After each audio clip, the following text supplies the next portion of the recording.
guys. This is While Supplies Last, the marketing podcast where we talk about all things business and marketing. My name is Laura.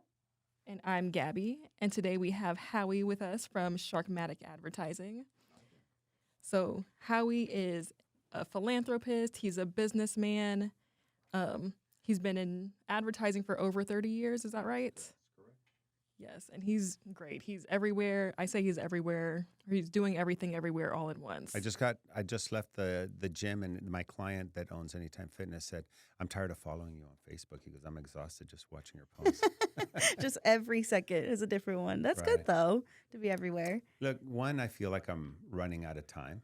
Mm. There's no prognosis of me passing away anytime soon, but I feel like I have so many things I want to accomplish and so many things I want to do and get done that really gives me my energy and my drive.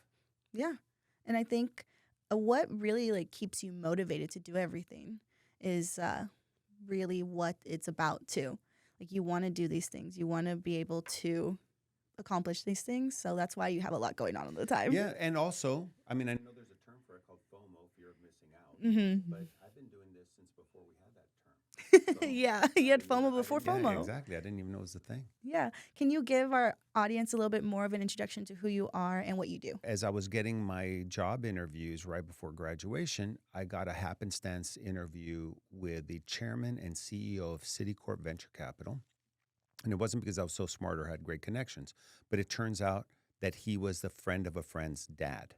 So I got this interview, and he and I were talking, and he said, "I could hire you to come work in finance with Citicorp. However, I feel like you're better suited for something else, your personality, the fact that you're telling me that you love these marketing classes. Did you get any other offers from other companies to interview other than financial services companies?" So I said, as a matter of fact, I did get a couple from insurance companies and Procter & Gamble in consumer products, sales, and marketing. He said, "You should follow up with that." So I did. I went to a recruiting conference. I ended up loving the job description. So I moved to Dallas. I worked for Procter & Gamble in sales and marketing, and I did work in Cincinnati. And Procter & Gamble is and was at the time for sure the largest consumer products company in the world. They're the ones that invented the soap operas and those kinds of things. That's why they're called soap operas, because they would sell soap, ivory soap, during these radio shows. Wow. I And didn't know that. yeah, maybe let's call it late 1800s, early 1900s. Mhm.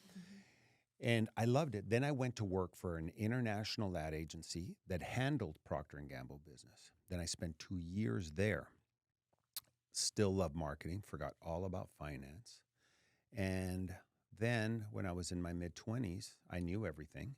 So I decided to start my own ad agency. I took out a $10,000 loan at 10% interest, and I lived in a small one-bedroom apartment behind a Kroger, and the whole place was spray painted.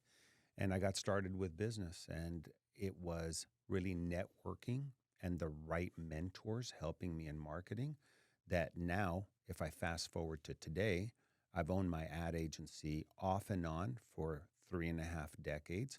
I've sold it twice, rebranded or renamed it 5 times.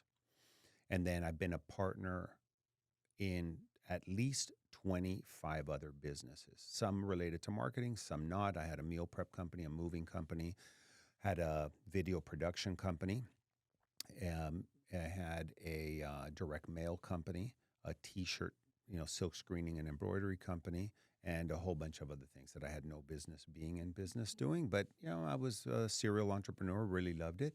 And then right before the pandemic, December of 2019, I had a meditation, and I thought that 2020 would be the year of simplification. So I have 3 kids. I've been on 100 nonprofit boards. I do a collection drive for the homeless every year. I'm running like crazy with 4 companies, 3 of which had employees, 1 didn't. I'm running all these things. And I said, 2020 is going to be my year of simplification. So I sold my interest in 3 of the companies, and then I kept only the ad agency, Sharkmatic Advertising. And then we all know what happened 3 months later. In March of 2020, the pandemic hits. The businesses that I sold, you could see that they were really struggling. We lost 40% of our revenue within 4 months, 5 months. So I could see the trend. but I had the clarity and the experience to shift and pivot. So by the end of that year, 2020, we had made up 20% of our 40% reduction in revenue. But we were, more importantly, we were profitable without having to let go of anybody. And then we started doing work around the summer of 2020 for clients that had been really good clients and had been clients of Sharkmatics for years that couldn't pay us because they didn't have a revenue stream. They had been closed or whatever it was. We kept doing their work for free. And we said, no hurry in paying us. You don't even have to pay us back in arrears for all the work that we did. Right now, it's 100% free. The only thing I ask is that when your businesses come back and you reopen and you persevere through the pandemic, that you start paying us. And by December, 3/4 of them were already paying us. By the first quarter of 21, they were all paying us. The ones that owed us money during the pandemic and before the pandemic, some of them didn't pay us, but we didn't do work for them anymore. So they kind of went away, and we made room for the right clients. When I look back now, I can tell you that Sharkmatic has completed 1,100 websites. We have worked for 1,500 clients. We currently have just under 500 active clients. And then we do search engine optimization for about 100 clients. Most of them local, some regional, some statewide. And we do a little bit of national stuff, but most of our work is around here. It's kind of like the Frostbank commercial. We're from here, so we like to do work with people around here. Yeah. I think mentioning your ad agency, can you give kind of a brief description of what advertising is and what it really does for companies? Yeah, it can take a product or a service that nobody knows exists and make people long and want to pay for it. You know, they long for it. They're like, oh, I didn't know that. So case in point, a new client, Microgreen Gems, they grow microgreens. I know what microgreens are, but I didn't really know what they were. I had just heard of them, and I've seen them garnished, you know, at the fancy restaurants. They use them as a garnish for the food. Well, it turns out after meeting this guy that that little plant has all the nutrients that the entire plant would have. So the microgreen has, by weight, 10 to 40 times more nutrients than the equivalent amount of weight in a leaf of spinach, for example. And there are 80 to 100 different species of microgreens. This guy grows 15 to 20 of them, and they're a superfood.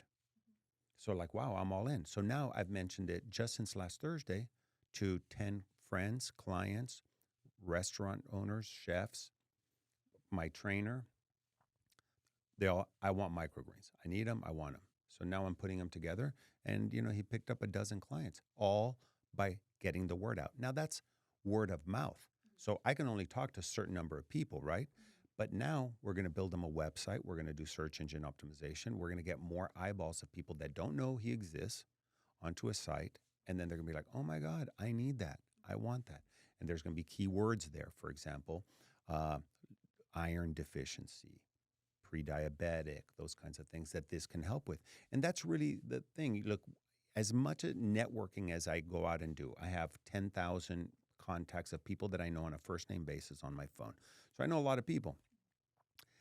I'm not going to live long enough, and the days are not long enough for me to tell everybody what I do. But if I can build a website and promote it through marketing, digital marketing, advertising, etc., then I get people that ordinarily would not know about me to want my services. They already need them. They just don't know that I provide them, and they don't know we exist. So that's really marketing. Now, word of mouth is fantastic. I love word of mouth. This is a supplement that supercharges your word of mouth. And even when I'm in front of two people, I'm not going to remember everything about my company or have time to explain all of it, but it's all somewhere being advertised for the public. Yeah. It's about awareness. Yes. Bringing awareness to your brand and having people want to know about that thing or know about it and then want it. Yeah. Great word. That's actually one of the big learning components of marketing. And it has to happen in this order. You can think of this acronym as AIDA, AIDA, okay? Awareness, desire, awareness, interest, desire, and action. Okay? There can't be a transaction without that. So how could somebody buy something, that's the purchase, if they're not aware of it? So you have to make them aware of it. So advertising helps people become aware of this product or service that's being advertised. The person who sees it is now aware of it, has to develop some kind of interest in it. Then they have to desire it. Now, you know what? I need to get in the car. I need to go find it because I want to buy it.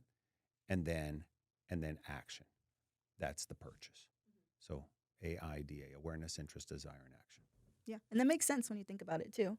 Yeah. Makes me think back to the like purchase decision model and how like when customers or like potential customers first come in contact with a product or service and they're trying to figure out if they really want it or not, and they go through different processes trying to figure out if they do want to actually purchase to when they actually do make. That's exactly right. And what a lot of advertisers or, the owners of a company that are selling a product or a service, one of the mistakes that they make is they have a pop-up, let's say on their website, or they do a direct mail with 20% off.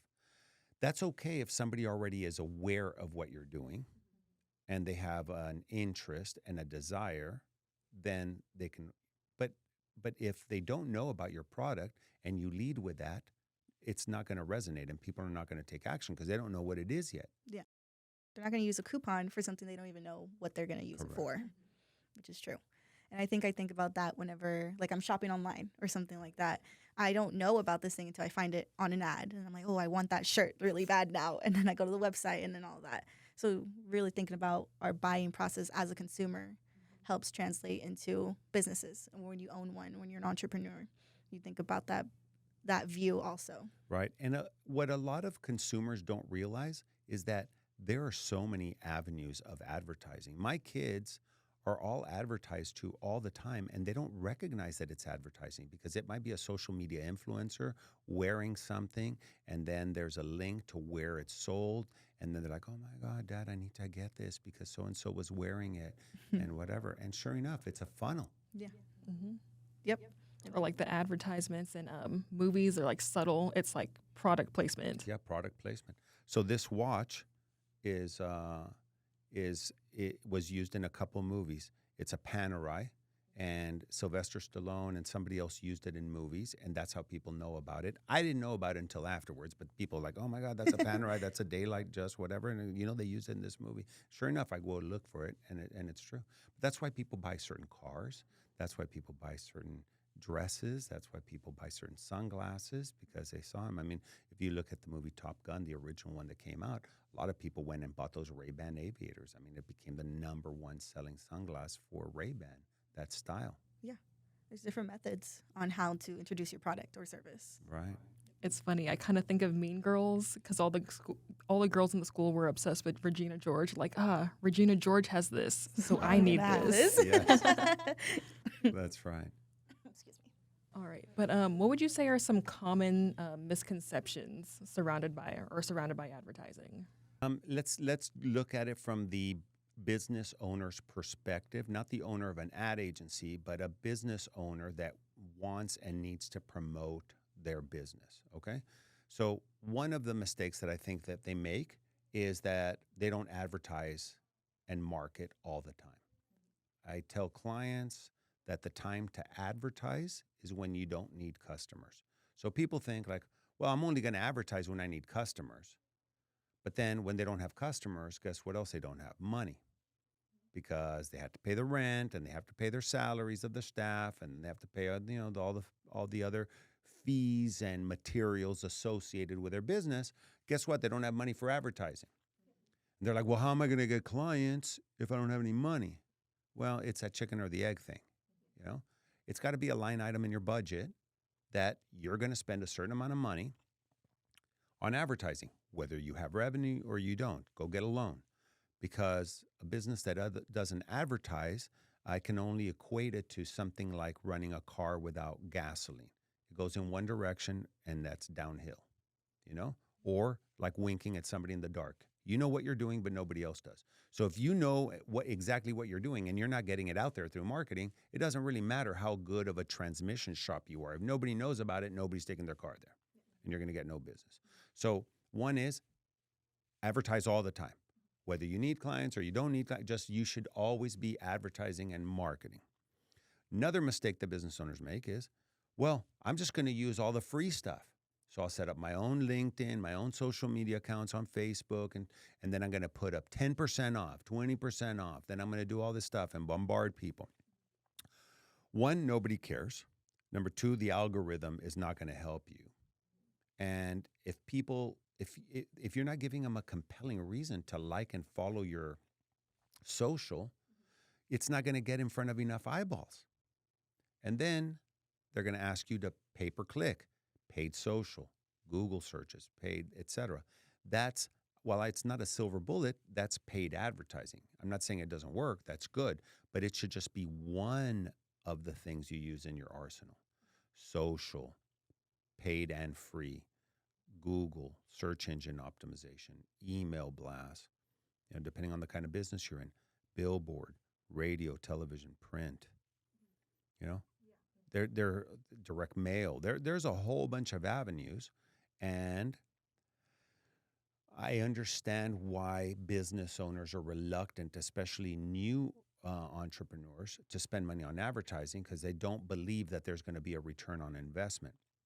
But advertising done correctly should have a return on investment. If you put in $100, you should get back $500. $100 to pay you back for the $100 you spent. $100 that covers the cost of materials for putting that stuff out. $100 for overhead, right? Rent, computers, electricity, water, and $100 for profit. So if you don't have a 4 to 5%, a 4 to 5x ROI, you might want to evaluate whether or not that marketing's working. And if your measuring stick is likes and follows and, I got 30,000 views on this TikTok, but the phone didn't ring and you didn't sell one more widget, exposure is good, but it might not be the right audience, especially if over time they're not converting to clients. I think you mentioned tools and what's good for companies. What tools do you use that you would recommend, or ones more general, what you go towards, like email marketing or programs that you use for that? So it's a good segue, and I'm going to answer your question, but I just told my 17-year-old son today, I said, you see, son, I use this as a tool. You use it as a toy. And it's why entrepreneurs like me that were doing business before the internet are so successful, even against people who only started working or starting their businesses after the internet was invented. Because a lot of the younger entrepreneurs and marketers, et cetera, rely too much on this as a toy and not as a tool. So I'm using contacts, I'm texting, I'm emailing, I'm sending links, I'm using WhatsApp, I'm shooting videos on this thing, putting up content. And then I leverage, you can't ignore Google. People say, well, there's other, there's Firefox and there's, Bing. Absolutely. Go look at the market share. Google's 93%. And you're only going to spend a lot of time on one. I would go where the people are. We still do stuff with the other platforms, but that's where we put the lion's share of our budget and of our attention. And then I look at which tools are working for which client. So some clients don't need SEO. Some need direct mail. Sometimes I still do direct mail. You know why? Because it breaks through the clutter. 10, 20, 30 years ago, everybody was using direct mail, and you'd get a stack of mail and people wouldn't go through it and they'd throw it away and all this. I had a direct mail company. And now, you go out to the mailbox. My kids, they're like, oh, we didn't get any mail. I'm like, I know. Well, tomorrow, next day, whatever. And then you get something, you want to look at it. So that kind of breaks through the clutter. Now it's expensive compared to sending an email. You can send 10,000 emails by a click of a button. But it shows that you're invested. It also legitimizes that you're a real business, because some scammer is probably not going to like a scam artist, contractor that comes by and puts a little flyer or a crappy business card that they got from Office Depot, that would probably not do the roofing work, is not going to go through the trouble of setting up a website and sending out postcards and putting them, in an RSVP pack, like the cellophane packs with all the cards. They're not going to go through all that trouble. Why? Because they're scammers. They're not looking to spend $2,000-$3,000 on marketing. They want to go get some crappy cards and go hand them out and then not do the work, take the deposit and not do the work. So in a way, it legitimizes you as a business owner. It also tells the consumer, hey, these people are invested. It looks like they're going to be here for a while. They also have an office. They also have employees. They also have a phone number. Can't tell you how many competitors I go up against that are web design companies that you go and there's 7 questions you have to answer. There's no phone number. And then there's a Calendarly. Make an appointment to see us, to talk to us. Well, what about that human interaction? That's another way us old timers are running circles around the young whippersnappers. You know what I mean? It's like I'm doing so. We got a client and we built 5 websites for them. They're an online university, legit, accredited, big. They're here in San Antonio. They said we did a Google search. This was 21. Okay, so the pandemic wasn't over, but people were still sometimes wearing masks, sometimes not. It's Texas, whatever. So they said we narrowed it down to 3 marketing firms. You're one, and then 2 other ones. We won't tell you who they are. And then we need a proposal from you guys. I said, okay. I said, before we do a proposal, I'd like to have a meeting with you guys. You guys, I noticed I already Googled you guys are in San Antonio, you're in I-10, your corporate office. Can we set up a meeting? I took 2 of my team members with me, and we met in person. Later on, they hired us, okay? I asked them, hey, so what was the differentiator? Why'd you hire us? They said, you're the only one from the 3 companies that we found that were local, and we wanted a local company so that we could meet with them and talk to them. You're the only one that asked for a meeting. Wow. Yeah. You're The more other of a person. the other 2, and one of them said is like 4 blocks away from us, and they didn't want to meet. They just wanted to do it by Zoom. That's not personable. It's not. Yeah. How are you going to build a relationship with a client rather than just give them a product and go? Yeah. I mean, look, we're sitting eye to eye. We're talking. I gave a talk last week to a group of entrepreneurs about micro expressions. I was in Las Vegas 2 weeks ago with my 2 teenagers. I have 3 kids, but the 2 older ones, they're not legal, by the way, to go to Vegas, but we weren't gambling or drinking. But, we were walking through one of the hotels, and my 15-year-old daughter says, oh, my God, Dad, you're so judgmental.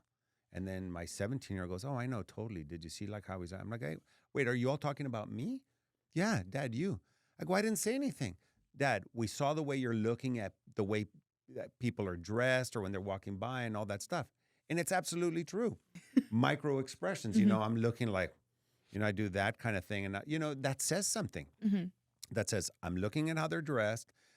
I'm observing and passing judgment Yeah. based on something that I don't really know about, right? That's what humans do. And we have these micro expressions that are very expressive. How are you going to do that on Zoom or on a call or by sending an email and all that? So you're not. That's why sometimes when you text and people have it in all caps, they think they're screaming or you might be mad at me. You need human interaction. Humans are social animals, and advertisers are creative people. And we thrive when we get to see and meet people. I've seen Gabby at 4 or 5 events now just in the last month, networking. And every time we see each other, it's great. And, knuckles and say hello and we chat and we get connected and all that stuff. If I get requests all the time to join a podcast or to talk or do something by Zoom, and I've done some, I don't like them. So I'm not even accepting those anymore. I'm not saying they're not valuable, but this is where I thrive. I get to have a cup of coffee. I come to meet new people, exchange business cards, if that's still a thing. I'm probably the only one that still gives cards. Everybody wants me to scan their phone.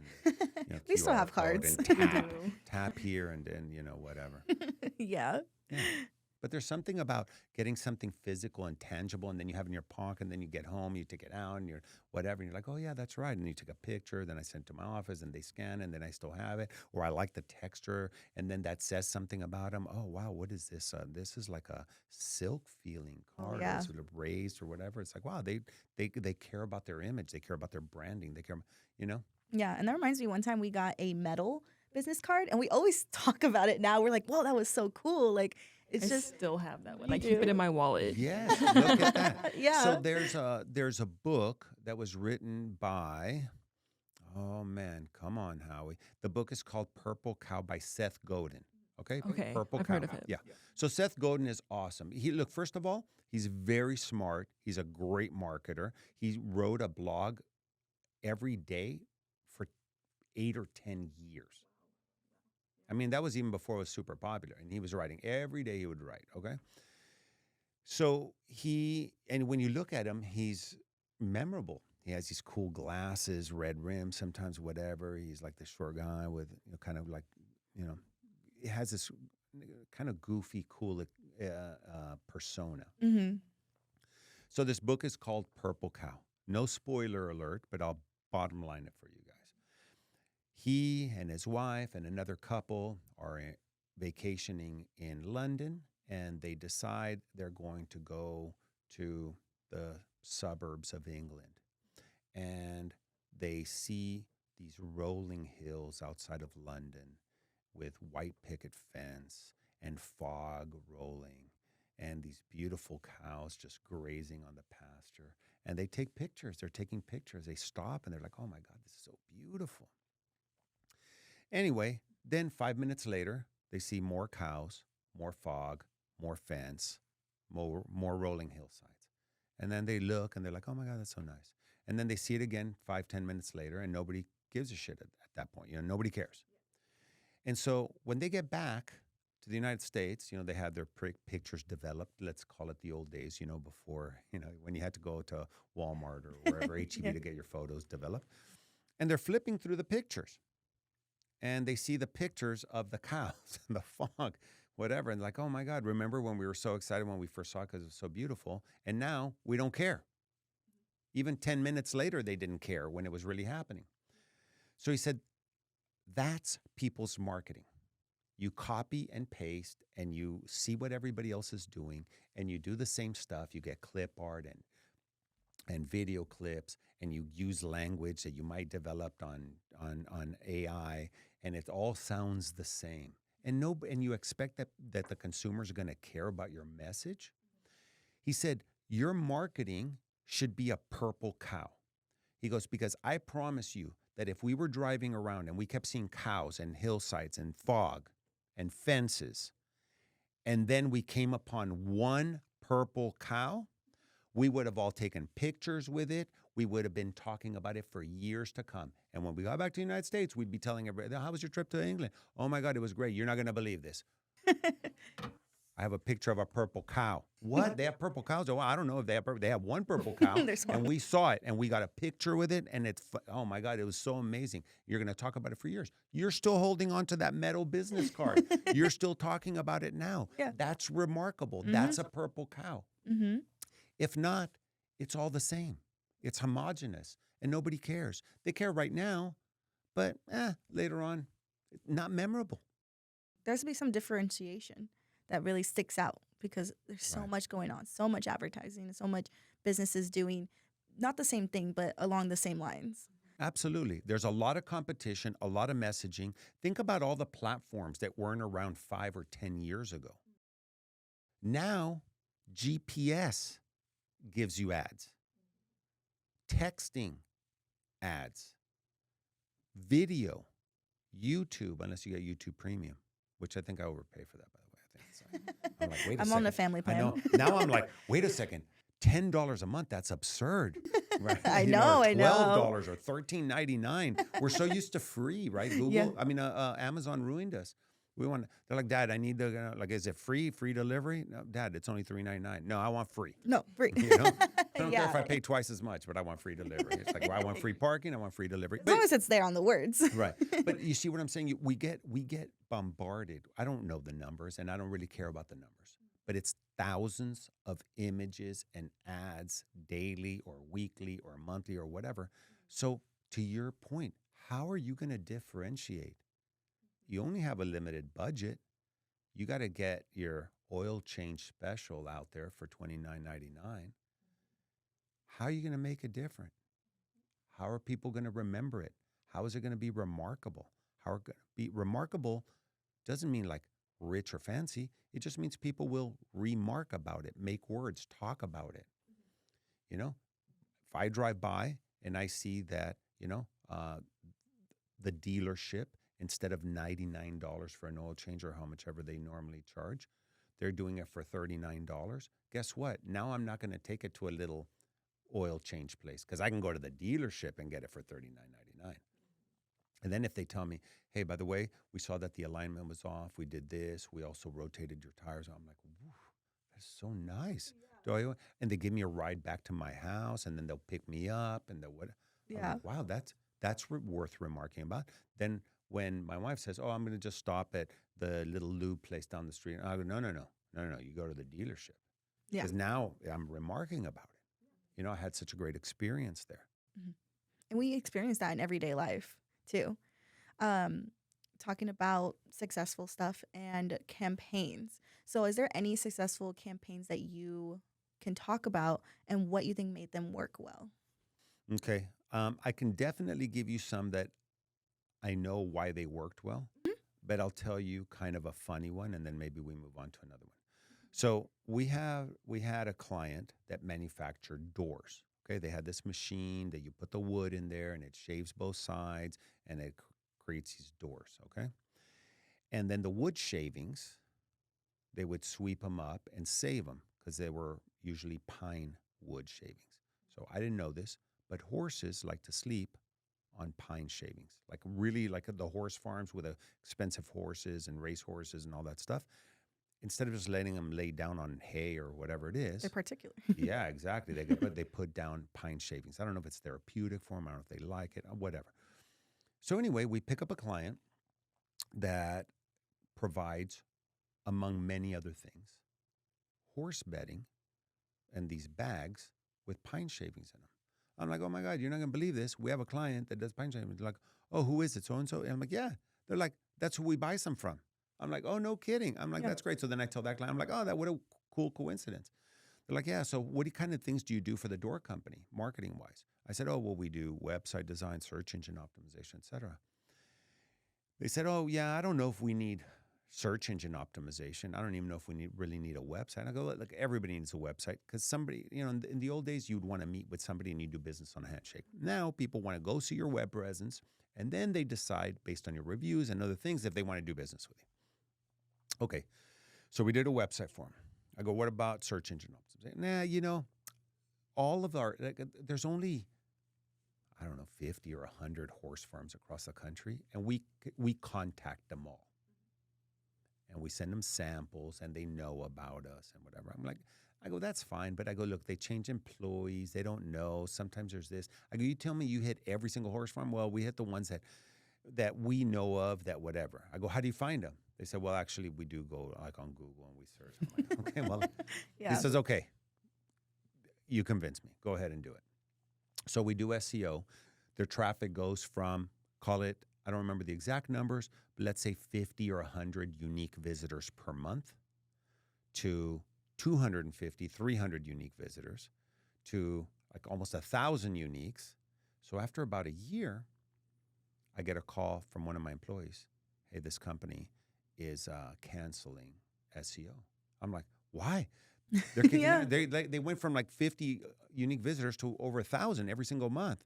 They're like, yeah, you're not going to believe it. They got a call from somebody who was a horse farm consolidator. They bought 12 horse farms, and they're looking for a single supplier for these pine shavings for all the horse farms, and they want an exclusive relationship with them. And so when they made their deal, they bought all their production for the next 2 years.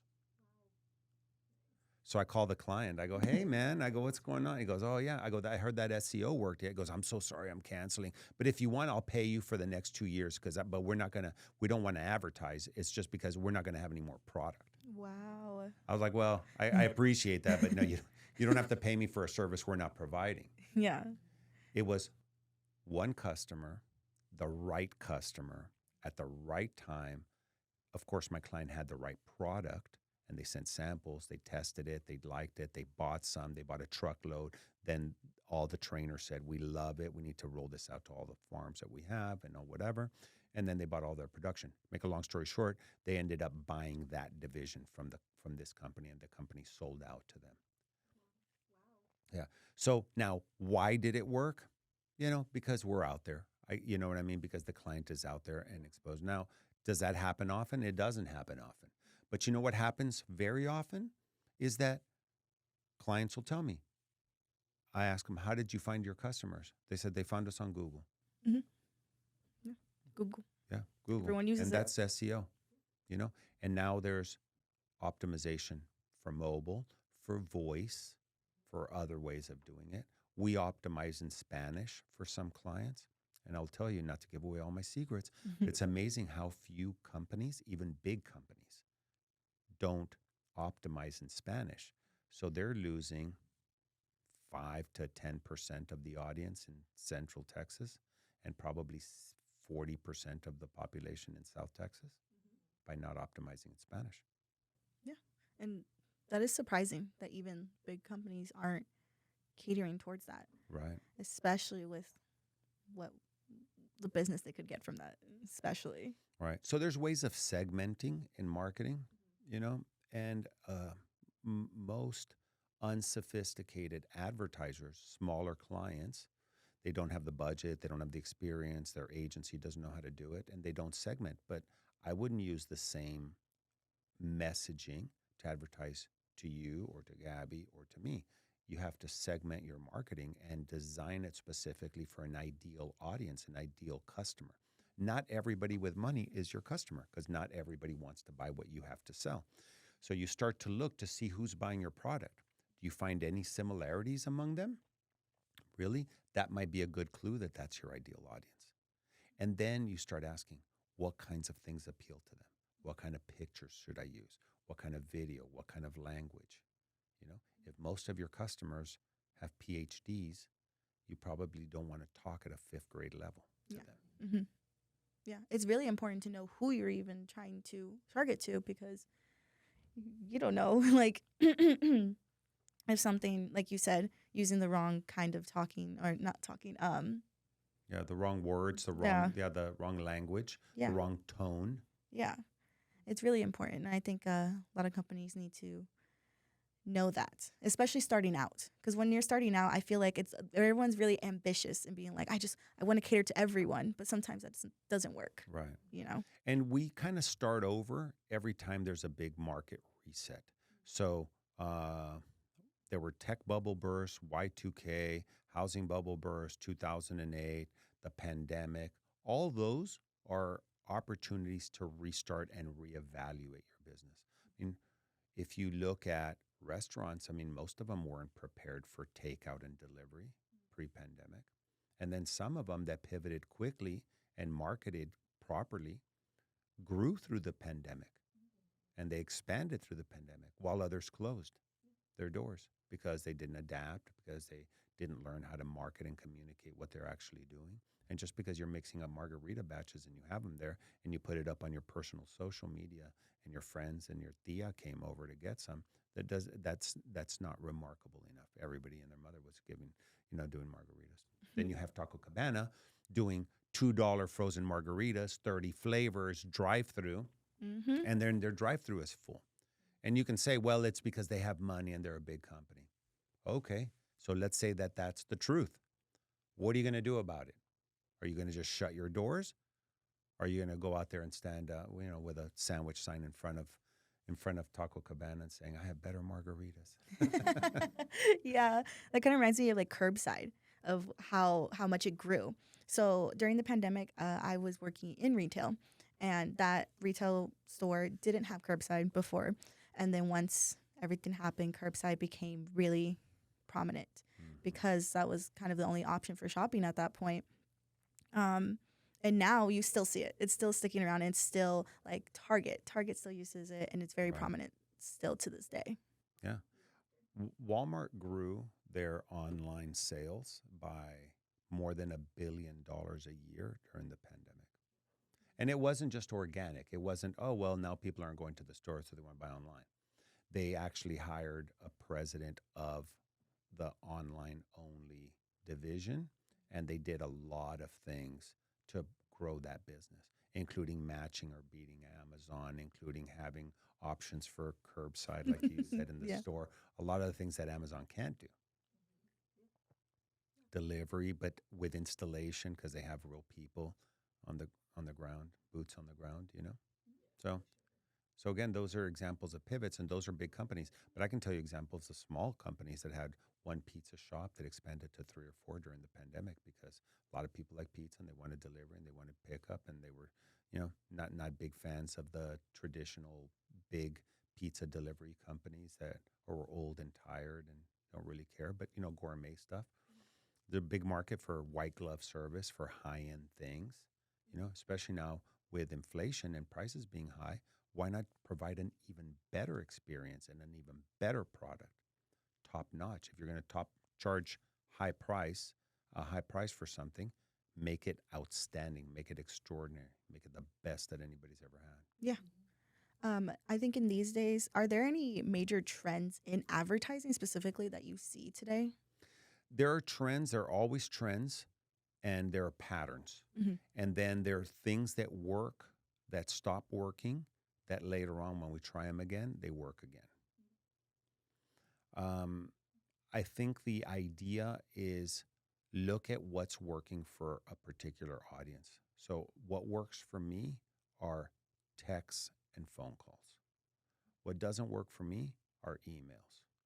As much as I should love email because it's less interaction, I can reply to many simultaneously versus one phone call at a time or one text at a time. I know there's group texting, but you know what I mean. Generally speaking, you can send out an email blast to 8,000 people, and you can only text to, you know, a few dozen at a time maybe. But I have 25,000 unread emails, so that doesn't work for me. But other people, they live on email, and that's the way to communicate with them. So I think you have to find what works with which clients and with which audience, and then apply more of that.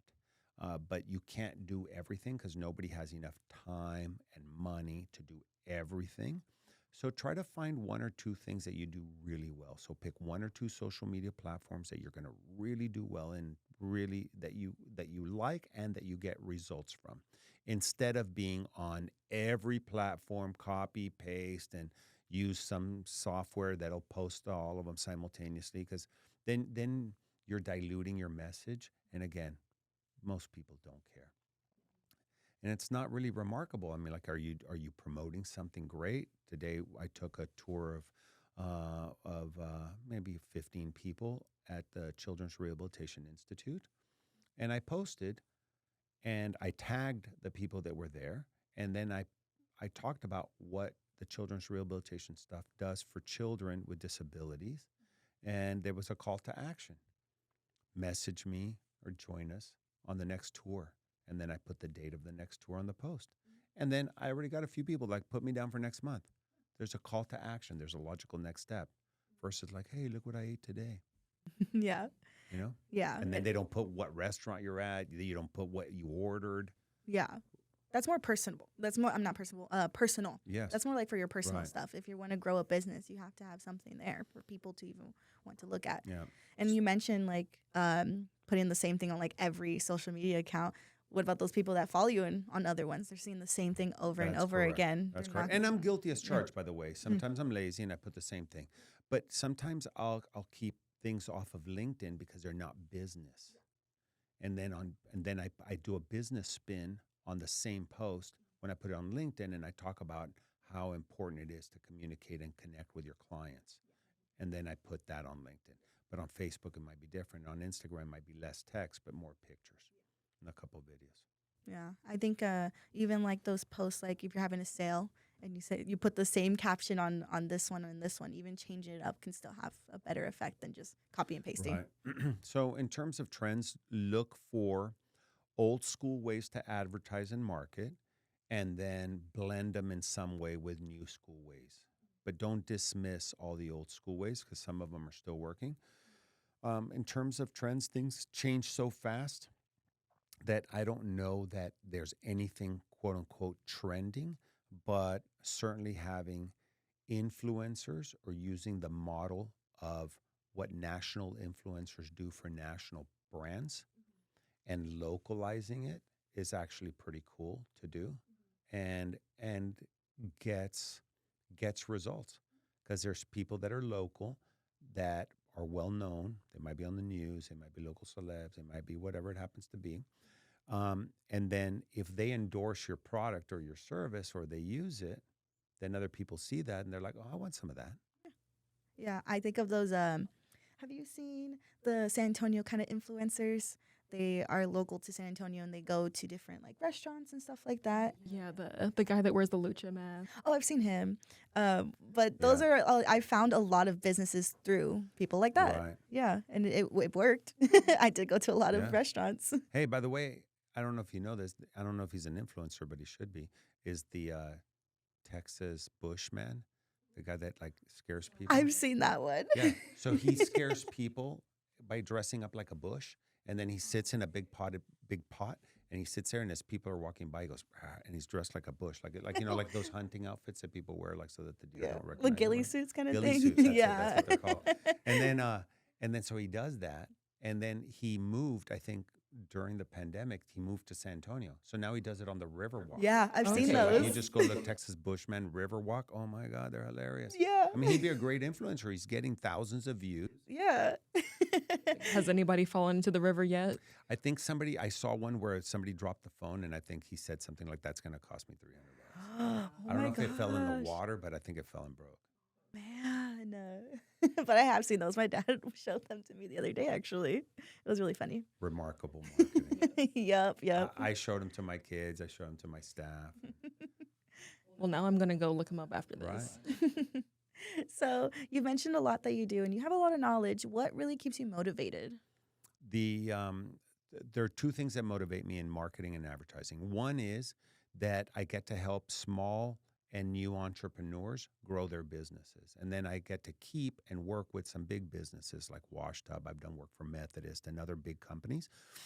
And I get to take my experience from having worked with big companies like Procter & Gamble and an international ad agency and the experience I've had with some of my national clients and apply it to my smaller clients and help them grow their business and their influence. Then from that, I get to make friends because if you're helping somebody make more money and grow their business, chances are they're going to like you and invite you to cool stuff like Spurs games or whatever. And then, Yeah. and then no good deed goes unpunished. So then I get to invite them to participate in the nonprofit stuff, which is what I love to do. And I spend probably half my time doing nonprofit stuff in San Antonio and my philanthropy that you mentioned earlier. And so I get to include them in that. And then they get to feel really good and fulfilled and have meaning in their lives other than just making money. Yeah. And then I get to use my ad agency and the influence we have to then help nonprofits grow their local influence and fundraising. So it's all kind of tied in together. It's like a web. And it's pretty awesome that I spent years trying to keep my nonprofit things away from my for-profit things because I didn't want to feel people think like, oh, he's just benefiting because he's helping the food bank or battered women's shelter or Haven for Hope because he benefits from it for his ad agency or whatever. But then I realized, you know what, this is all one big web. And a lot of the people that have become clients of Sharkmatic, I met them through nonprofit events. I didn't meet them by building a website for their business. I met them because we sat across the table or next to each other at a chamber fundraiser or some function or some nonprofit that we both care about, and we got to talking. And then I'll tell them why I care about kids with cancer. Then I tell them about my cousin Kimberly, who passed away from leukemia when she was 3.5. And then they said that they had a child that had cancer, childhood cancer, and that's why they're involved with Camp Discovery. And then we have now a level of connection that we wouldn't have if we just both liked cars, or if we both just, showed up at some event and handed each other a business card. Yeah. So that's what keeps me motivated. That's why I do so many events. That's why I do so many talks. That's why I love being involved with nonprofits. That's why I like helping entrepreneurs succeed so that they can then invest some of those gains in making our community better. And, I've lived and worked in several countries, and I lived in Israel and Mexico, and I traveled throughout Central America and Europe and throughout the United States. I have not come across another city like San Antonio. This isn't even my hometown. And everybody says we're like a big city, but with a hometown feel and a small town feel. And it's true. And you can, I saw the mayor the other day, and we're chit-chatting, and we said we got to get together, go get a beer, etc. It's just so nice that you get to connect with people, and that we all have this and should have this common goal of making our community better. I remember when there were rioters downtown in Austin and Seattle and all these places, and burning stores down and breaking windows and all that. It happened for a little bit here downtown. And business owners from across the city and regular citizens, even if they weren't business owners, all went down there and all stood in front of these businesses and said, that's not happening here. And it pretty much stopped within a day and a half. I'm not saying the police didn't do anything. They were there too. But the police were in a lot of other cities, and they couldn't control these crowds. And here, we were like, not here, not now. There were some Holocaust protesters across from the Jewish Community Center, and I was coming out from an event with some Holocaust survivors. And there were people holding up signs that said, honk if you believe the Holocaust didn't happen, and all these other things. And they were pretty much run out of town pretty quickly because not here. No. Not It's more in like this a town. family. Like, you're going to take care of the guy who runs the business down here because you care about him, Right. For sure. Everybody has ties, and I feel like everybody, for the most part, is loyal to each other. Absolutely. Yeah. And I'm born and raised San Antonio. So it's interesting seeing other bigger cities and how different it is, especially in the community and how Right. different the communities are. Yeah. And here, really, I mean, we're, multicultural, diverse city without all the segmentation that you see in Houston, San Francisco, whatever, Chinatown, this, Japantown, like all these sections. And here, I mean, you have restaurants of all kinds all over the place, and people of different cultures and backgrounds and tastes and religious affiliations are going and eating at the other establishments and learning about that. Yeah, that's interesting that you mentioned that. I've been thinking about that recently, actually, about how we don't have those, like you said, Chinatown and everything. We don't have that. I recently went to Houston, where they do have that. Oh, yeah. And it was interesting because I was like, we don't have that here in San Antonio. I wonder why. And thinking about it, it's because of our community, because there is restaurants everywhere or people of different cultures everywhere in the city. Yeah. But to wrap up, thank you for coming. Is there anything that you want to leave with the people about advertising, something for them to ponder on? I'll make it about advertising, and then I'll expand it too a little bit, okay?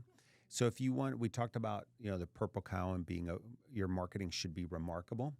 I would take that even further, that if you want to live an extraordinary life, you have to be willing to destroy the law of familiarity. So if you want to be extraordinary, doesn't mean rich, doesn't mean famous. It means outside the ordinary. You have to destroy everything that's familiar to you. Not your family, not abandon people, not, change the color of your hair. But you've got to start doing things that make you a little uncomfortable. Something that might be working for somebody else, but you don't think that it's for you. Try it. Learn about it. As long as it's not harmful to you or to others, it might be what makes you unique and different. And I think most of us are taught to blend in, sit down, don't draw attention to yourself, etc. Well, if you can draw positive attention to yourself and to your causes, you're more likely to get more money, more opportunities. And if you use them for good, then there's no reason why you shouldn't get more attention, and more support, especially if it's helping a particular cause. There was a kid named Ryan, and when he was in grade school, and not here in San Antonio, made the national news. He had heard from somebody that the kids in Africa didn't have access to fresh water and that it would cost $200 to build a well. This is 20 years ago. So he went back to his parents and said, I need $200. Well, he's in elementary school. The parents are not going to give him $200 and to build a well, whatever. So he didn't let the idea go. And he created a little thing where he was asking for donations in front of their local grocery store. He got the $200, gave it to the teacher. The teacher called the director of that nonprofit. The director said, well, the lady who came and spoke to you guys, she was a volunteer. She's no longer with us, unfortunately, but thank you so much for the $200. We'll apply it towards a well. He goes, okay, well, isn't the well, don't they cost $200? He goes, well, I don't know if she said $200, but it's actually $2,000. But we'll apply it. Thank you so very much. Really appreciate it. So now what does this kid do? He decides he's going to raise the other $1,800 because he didn't realize that it was $2,000, not $200. So he starts to raise money. Make a long story short, through marketing, through influence, he ended up on the Oprah Winfrey Show. He's now raised tens of millions of dollars to build wells in Africa. And the original well is called Ryan's Well. And when he was a kid, the chief of that little tribe, wherever they had that well built, invited him to him and his mom. And there's footage on, on Oprah's YouTube channel of him and his mom being there and how they showed him that the well is called Ryan's Well. That's a form of marketing. That's a form of getting your message out. And he made it a mission and a calling in life. It's got to be that important to you. Think about it. It's not just a business. It's your business. It's your livelihood. It's how your family's going to survive. And so, sometimes necessity is the mother of invention. And if you do what everybody else does, you can expect to get the same results that everybody else gets. So don't complain. You want to be average and ordinary? There's nothing wrong with that. There's some safety in that. Just follow what everybody else is doing and be a follower or whatever. But if you really want to be extraordinary, if you really want to grow a business in a way that's unique and different and gathers a lot of attention, and then you use that for the greater good, in my opinion, there's no better reward for entrepreneurship than being able to achieve that. And that's kind of my driver, and that's my closing message. Be extraordinary in your marketing, in your life, in your philanthropy, and everything you do when you meet others. Yeah. Be different. Make an impact. Make an impact. Yes. I love that. Thank you so much Of for course. coming onto the podcast. We loved having you. Yes, great. Every time I talk to you, I've always learned something different. You're like, oh, look at this business. Look what they're doing. So I always appreciate that. I appreciate the business relationship that we've built Absolutely. together. I love it. Thank you so much. And then, of course, you guys will tag me. Let me know how I can share it. And Yes. Mentioning that, where can our listeners find you? okay, so 2 places. One is my ad agency website, which is Sharkmatic, SHARKMATIC.com. And then on another website, which is my personal stuff, public speaking and events and philanthropy, HowieNestel.com, HOWIENESTEL.com.